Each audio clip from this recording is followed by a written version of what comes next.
করছি, সামনে আরও থাকবো ইনশাল্লাহ। ইনশাল্লাহ থাকবো আজীবন, যতদিন জীবন আছে।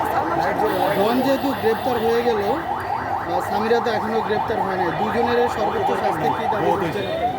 দেখেন কান টানলে মাথা আসে। ডন যেহেতু গ্রেপ্তার হয়েছে, ডনকে আটকায় রাখলে ডন বলবে তখন কি জানার প্রধান আসামি সামিরাকে নিয়ে আসেন।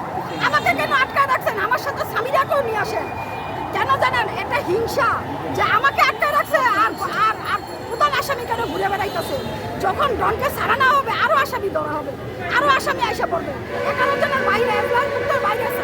এমনকি নায়িকা শাবনূরের নামও আসতে পারে।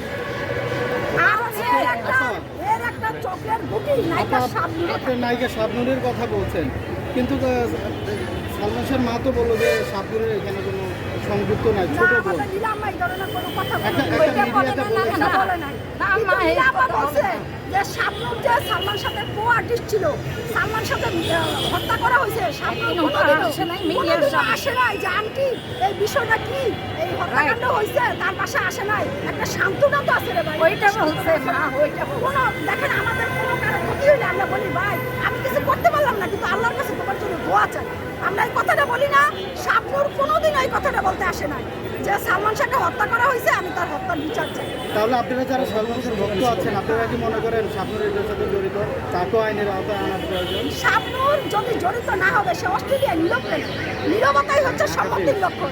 সে অস্ট্রেলিয়া নীরব কেন? সে কাকে ভয় পায়? কাকে ভয় পায়? নিশ্চয়ই সে মুখ করলে কোনো না কোনো মাথা চলে আসবে। সে সব জানে।